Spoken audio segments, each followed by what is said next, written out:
რაც დაგეგმილია საკრებულოში ღონისძიება გაიმართება ბოლოდროინდელი ცვლილებების შემდგომ ადამიანის უფლებების კომისიის პირველი სხდომა, რომელზეც განიხილება საკითხი თბილისში არსებული უსახკაროების შესახებ. Იცით თქვენ რომ დედაქალაქში უკვე რამოდენიმე 1000 ადამიანი, სავარაუდოდ 10000-მდე ადამიანი ცხოვრობს უკვე ქუჩაში იგულისხმება ზაფხულის პერიოდში ცხოვრობენ სხვადასხვა სკვერებსა და პარკებში, ხოლო მათი ძირითადი ნაწილი ცხოვრობს გლდანისა და ნაზალადევის რაიონში, სხვადასხვა მიტოვებულ შენობებში, ნანგრევებში, რაც ნიშნავს უკვე რომ ქალაქში ფორმირდება ეგრეთ წოდებული გეტოები, რომელიც დამახასიათებელი არის დიდი მეგაპოლისებისათვის. სამწუხაროდ დღესდღეობით არ აქვს სახელმწიფოს არანაირი პოლიტიკა ამ მიმართებით, არც ცენტრალურ და არც ადგილობრივ მთავრობას არ აქვს არც ერთი კვადრატული მეტრი საბინაო ფონდი. ალბათ ჟურნალისტების ხშირად შეხვედრი ხართ ამ პრობლემას, ახლა გუშინ ვიყავით ვერის პარკში, ვაკის პარკშიც არის ასეთივე კარავში მცხოვრები ოჯახი. ადრე ეს ნანგრევებიც გადაგვიღებინებია ჟურნალისტებისათვის. ამიტომ ჩვენი შეთავაზება იქნება და დღეს დაიწყება კომისიის ხდომაზე ამ საკითხის განხილვა, რომ ოფიციალურად შეიმუშავოს სახელმწიფომ განსახლების პოლიტიკა, შეიქმნას გარკვეული საბინაო ფონდი, როგორც დედაქალაქის გარეუბნებში, ასევე რეგიონებში, სადაც შესაძლებელი იქნება აი ამ უსახკაროების განსახლება. წინააღმდეგ შემთხვევაში თბილისს ემუქრება, ისევე როგორც ეს ხდება ნორმალური მოვლენაა სადმე მეხიკოში ან სან-პაულუში, რომ მოსახლეობის საკმაოდ დიდი პროცენტი იცხოვრებს ქუჩაში, რაც თქვენთანაც კარგად წარმოგიდგენიათ თუ რა ტიპის ჰუმანიტარულ პრობლემებთანაა დაკავშირებული. დღევანდელ ხდომაზე ჩვენ მოწვეული ყავს არა მარტო თბილისის მერიის, არამედ ცენტრალური ხელისუფლების სამინისტროების წარმომადგენლები, მოსმენილი იქნება მათი ხედვები, რომელთა გადამუშავების შედეგად ალბათ უახლოეს ერთ მაქსიმუმ 2 კვირაში წარმოდგენილი იქნება უკვე განსახლების სახელმწიფო პოლიტიკა. ეს არის არა მარტო პოლიტიკური და სოციალური, არამედ პირველ რიგში მორალური საკითხი.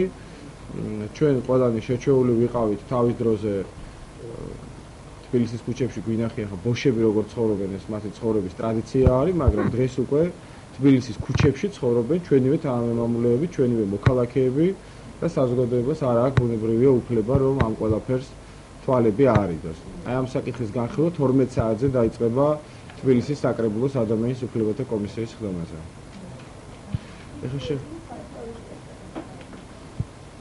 ინიციატივა არის ჩვენი ინიციატივა არის, მე გითხარით კიდეც რომ არც სახელმწიფოს ცენტრალურ და არც ადგილობრივ ხელისუფლებას ეს პრობლემა საერთოდ ნაღიარები არ აქვს.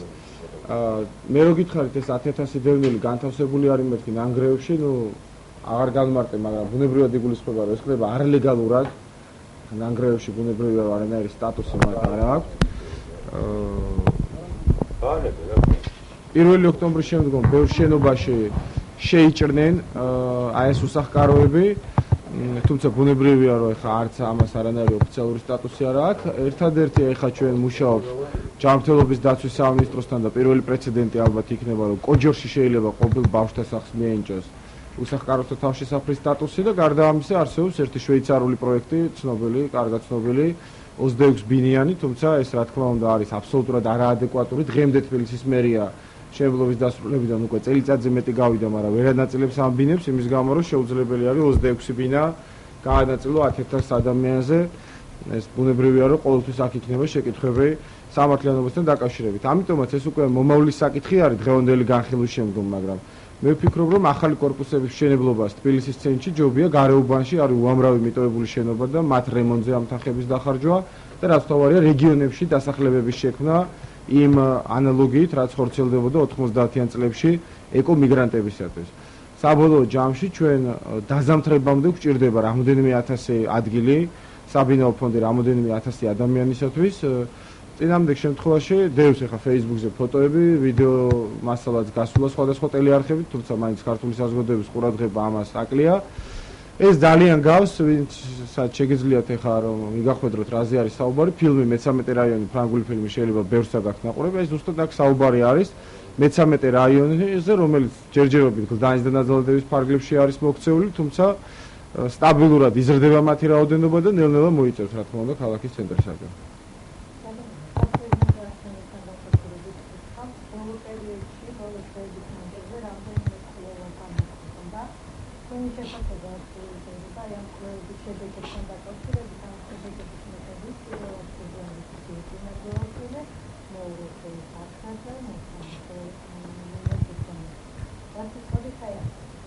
მე მომიწეა ამ ზაფხულში სხვადასხვა რეგიონებში ჩასვლა და მე არ დამჭა შტაბ-ბიჭდილება, რომ გიორგი მარგველაშვილი არის ლიდერი. ზოგიერთ რეგიონში, დასავლეთ საქართველოში იმისი შტაბ-ბიჭდილებაც კი არ რჩება, რომ ის საერთოდ პირველად მეორე ადგილზე შეიძლება გავიდეს და ძირითადი კონკურენტი არის თუ არა.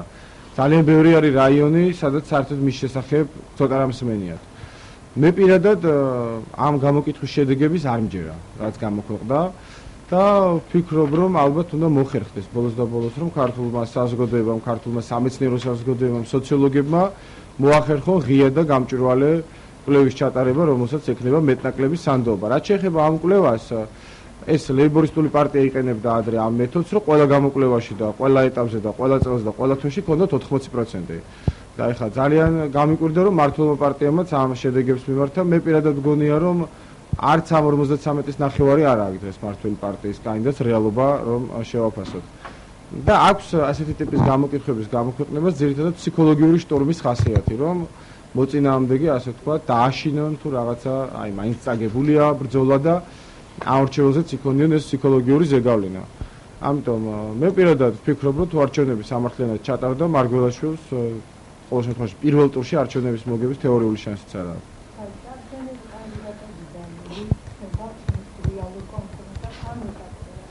რეალურ კონკურენტებს შორის, რა თქმა უნდა, არის პირველ რიგში ბურჯანაძე და აგრეთვე იზრდება, შედარებით სხვა კანდიდატებთან ნათლაშვილის რეიტინგი. ეს არის ის ადამიანები, რომელთა შესახებაც რეგიონებში, ისევ როგორც თბილისში, შეგიძლიათ მოისმინოთ ზოგან მეტი, ზოგან ნაკლები, მაგრამ გარკვეული მხარდაჭერა მათ ნამდვილად გააჩნიათ.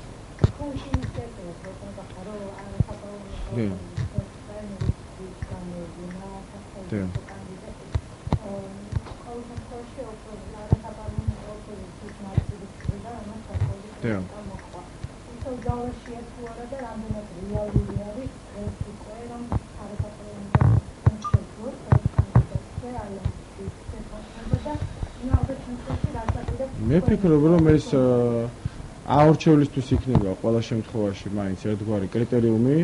ის კანდიდატები, რომლებიც პრაიმერზე არ თანხმდებიან, ისინი არ იბრძვიან გამარჯვებისთვის, ისინი იბრძვიან რაღაცა პოლიტიკური დაკვეთების შესასრულებლად. ძალიან მარტივი ლოგიკაა ამას, არც დიდი მეცნიერება ჭირდება, არც დიდი პოლიტიკოსობა და არც დიდი მათემატიკოსობა.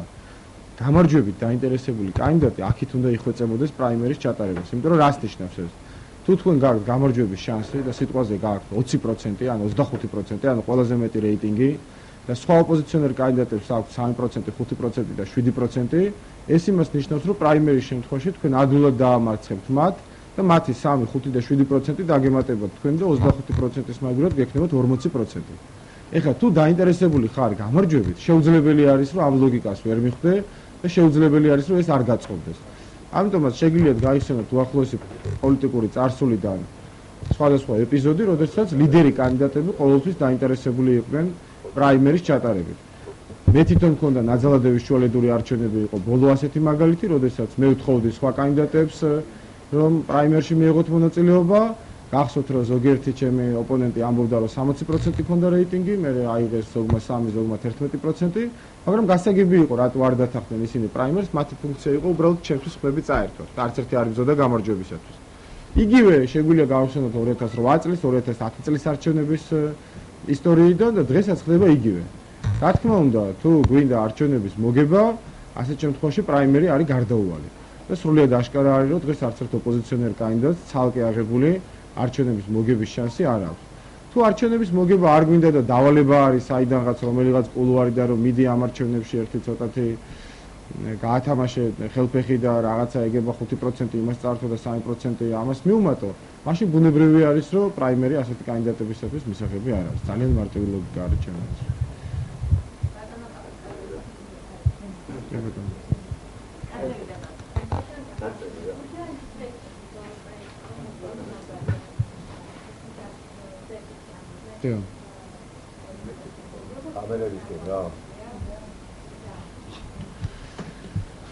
მე არ ვიცი ბურჯანაძის რეიტინგი რამდენი არის, არ გამიზომია, უბრალოდ თქვი რომ შედარებით სხვა კანდიდატებთან შედარებით, როდესაც რეგიონებში კითხულობ და გინდას თბილისში კითხულობ, გესმის უფრო მისი გვარი ვიდრე რომელიმე სხვა კანდიდატის გვარი. ეხლა ეს 5%-ია თუ 15% არის, ამას სოციოლოგიური კვლევა ჭირდება.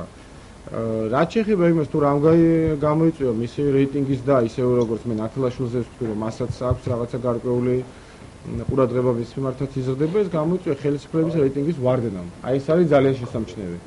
იმიტომ რომ პრაქტიკულად არც ერთი სოციალური ჯგუფი არ არსებობს დღეს ქვეყანაში, რომელიც კმაყოფილია ხელისუფლების პოლიტიკით.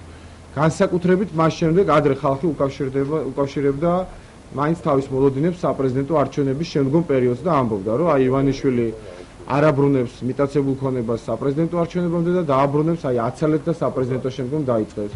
აი ივანიშვილი არ აპატიმრებს ნაციონალებს, მაგრამ აცალეთს და არჩევნების შემდგომ დააპატიმრებს.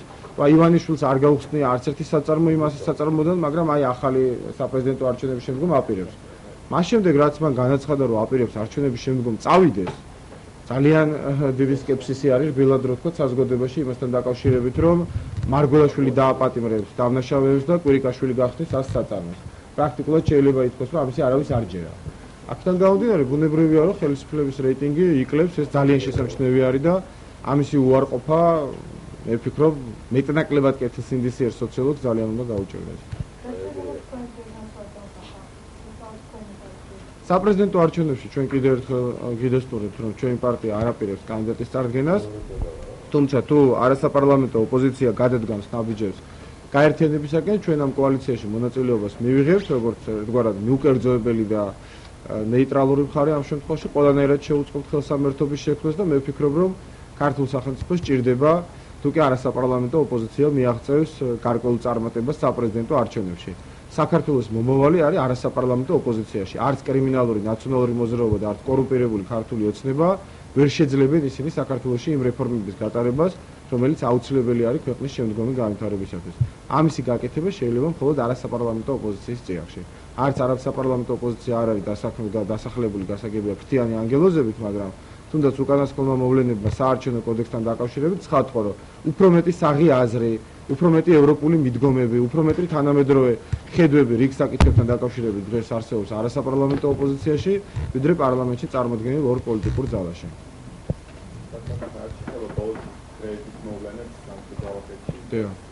დიდი მადლობა ამ შეკითხვისთვის. დიდი მადლობა ამ შეკითხვისთვის, მეც მინდოდა გამოხმაურება. პირველ რიგში იმასთან დაკავშირებით, რაც დადასტურებული ფაქტი არის უკვე და რაც მოხდა და რა განმარტებაც გააკეთა შემოსავლების სამსახურმა, ყველაზე რბილი შეფასება რაც შეიძლება მიეცეს ამას, ეს არის ზღვარს გადასული კრეტინიზმი. ის რომ ლოცვის დროს მუსულმანებს მოუხსნა მეჩეთი და მერე გააკეთო განმარტება, რომ ასაწონად წაიღე, ეს არ ჯდება ჩემი აზრით ადამიანური ლოგიკის არანაირ ჩარჩოებში და არანაირ ფარგლებში. ეს მინიმუმ რაც ვიცით, რომ ნამდვილად მოხდა ასე.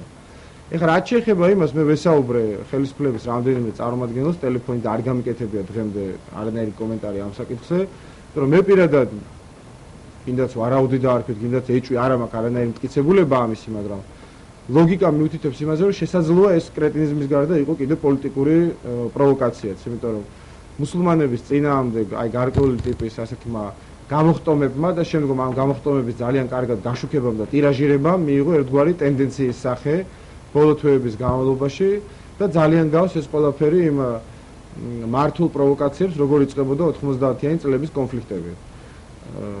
ამიტომაც მე ვფიქრობ, რომ ამ შემთხვევაში ის გულისწყრომა, რომელიც გამოხატა მუსულმანური საზოგადოების ხელმძღვანელობამ, იქ მუფტის განცხადება იყო, არის აბსოლუტურად დასაბუთებული და მე ვფიქრობ, რომ ხელისუფლება ძალიან ნათლად უნდა გაემიჯნოს, რა თქმა უნდა, იმ ყველაფერს, რაც მოხდა ადიგენში. რაც შეეხება იმ საკითხს, მე მოვისმინე აგრეთვე იუსტიციის მინისტრის აბსოლუტურად უდროუდროს გაკეთებული კომენტარი იმასთან დაკავშირებით, რომ მინარეთების თემაზე საქართველოს მთავრობამ უნდა იმსჯელოს და გადაწყვიტოს ეს საკითხი კანონით, რა თქმა უნდა, სწორია. აი ესეთი მიდგომა, სანამ ასაწონად წაიღებდნენ მინარეთს, მანამდე უნდა ქონოდა საქართველოს მთავრობას, რომ მათ უნდა იმსჯელონ და კანონით უნდა დაარეგულირონ ეს საკითხი და არა შემოსავლების სამსახურის ინსპექტორმა არ უნდა მოახდინოს ამისი დემონტაჟი და ეს საკითხი ნამდვილად ექვემდებარება განხილვას, უნდა იყოს თუ არა ნებადართული ზოგადად მინარეთები და რა ფორმით და რა დოზით. მაგრამ ის ბარბაროსული მიდგომა, რასაც ადგილი ჰქონდა სოფელში, ეს პირდაპირ ანალოგია არის იმ ყველაფრისა, რაც მოხდა თავის დროზე ფერიაზე, როცა ასევე რაღაცა სამშენებლო ნებართვის არქონის გამო დაანგრიეს მშენებარე ეკლესია, არავისთვის საიდუმლო არ არის, რომ ახალი ქართული ეკლესიების დიდი უმრავლესობა ასევე ფორმალური დოკუმენტების გარეშე არის აგებული. არავინ არ იწუხებს ახლა მაინც და მაინც თავს არქიტექტორის ნებართვებით და იმ რაღაცა სამშენებლო წესებით და ამის გამო რა თქმა უნდა როგორც აღშფოთდებით ჩვენ იმის გამო რაც მოხდა დაუშვათ ფერის მთაზე როცა მართლმადიდებლური ტაძარი დაანგრიეს ზუსტი ანალოგია არის რა თქმა უნდა იმასთან რაც მოხდა ადიგენში და სწორედ ამიტომაც ძალიან კომიკური ჩანს სააკაშვილის პროტესტი ამ ყველაფერთან დაკავშირებით იმიტომ რომ ზუსტად იგივე გააკეთა მან თავის დროზე ხელვაჩაურის რაიონში ისეთ მე გითხარით რომ ეს უბრალოდ არის ჩათვალეთ ჩემი რაღაცა ეჭვი სუბიექტური მოსაზრება არანაირი კონკრეტული წყარო არ ამაქვს უბრალოდ პოლიტიკური პროვოკაცია იმიზნით რომ ბევრი დაინტერესებული მხარე არის კი რომ დაიძაბოს და რელიგიური კონფლიქტები გაღვივდეს საქართველოში თავის დროზე იყო ამდაგვარი მსჯელობა როცა რასმუსენის ვიზიტის დროს ასევე ხელები გადაუგრიხეს რამდენიმე ათეულ ჩინოვნიკს და გააქანეს სადღაც მანქანის სავარგულებში ეხლა მაშინაც ბევრი ამბობდა ზუსტად ასეთი მსჯელობა იყო ეს საბოტაჟი ფინანსური პოლიციის მხრიდან თუ იყო ეს კრეტინიზმი ფინანსური პოლიციის მხრიდან და ეხლა ზუსტად იგივე დილემის წინაშე ვართ იმიტომ რომ წარმოუდგენლად მეჩვენება მე აი რაც გინდა არალოგიკური და არაადეკვატური არ უნდა იყოს სახელმწიფო მოხელე თქვენთან ტრაგიკომიკური სცენარი თქვენთან წარმოედგინეთ რომ მუსულმანები ლოცულობენ მეჩეთში და ამ დროს მოდის შემოსავლების სამსახურის ინსპექტორი და ესე იგი მიაკონკულებს მინარეთს და თან განმარტებას უტოვებს რომ ავწონი და უკან დაგიბრუნებთ ეხლა ეს თუ ჯდება